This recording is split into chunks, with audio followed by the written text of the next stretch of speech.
Madam, I am newcomer in this August House. সদনত প্ৰথম ভাষণ দিলে সাংসদ ফণীভূষণ চৌধুৰীয়ে। I was a member of Assam Legislative Assembly since 19... ভাষণ দি সমালোচনাৰ সন্মুখীন সাংসদ Phanibhushan Choudhury. Actually, I was MLA for 38 years, 6 months. And now I am an MP. Chaudhary. Sir, Madam,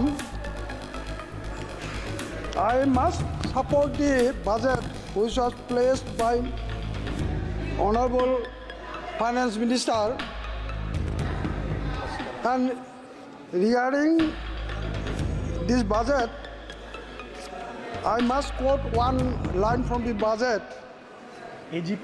I quote, Assam grapples with flood every year by the Brahmaputra River and its tributaries.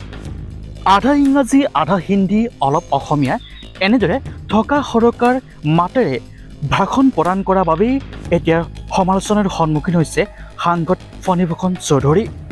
বহুতে প্ৰশ্ন কৰিছে যে ৰাইজে কিয় এওঁক vote দিলে, কি আশা কৰিব এনেধৰণৰ সাংসদৰ পৰা।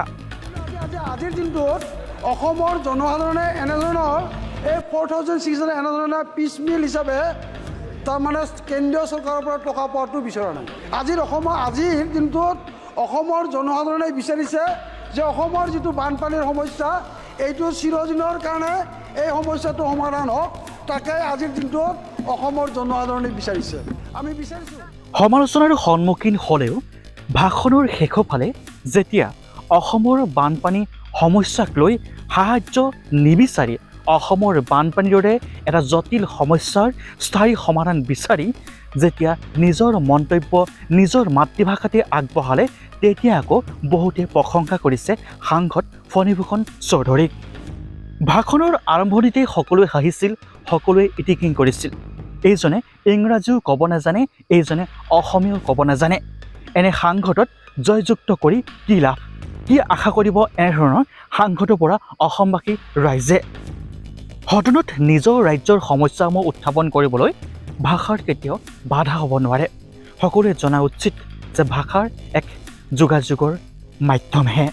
হিন্দী কওঁতে থমকি ৰ'ব পাৰে, ইংৰাজী কওঁতে থমকি ৰ'ব পাৰে, সকলোৱে হয়তো ইংৰাজী আৰু হিন্দী ভাষা ভালদৰে ক'ব নোৱাৰিব পাৰে, কিন্তু সদনত নিজৰ মাতৃভাষাত ভাষণ দিয়াৰ ব্যৱস্থাও আছে আৰু অনুবাদকাৰীসকলে সেই সাংসদজনৰ মাতৃভাষাত ভাষণ দিয়াৰ সকলোবোৰ মন্তব্য হিন্দী নাইবা ইংৰাজীলৈ অনুবাদ কৰি দিয়ে।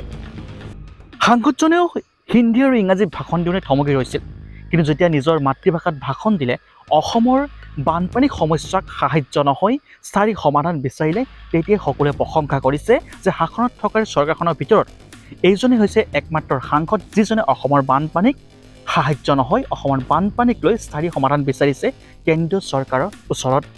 গতিকে ভাষাক লৈ কেতিয়াও হাঁহিব নালাগে, ভাষাৰ এক যোগাযোগৰ মাধ্যমহে। আপোনালোকৰ মতামতসমূহ দিবলৈ নাপাহৰিব। এই সাংসদজনে যিখিনি কথা উত্থাপন কৰিলে আপোনালোক বাৰু একমত নে?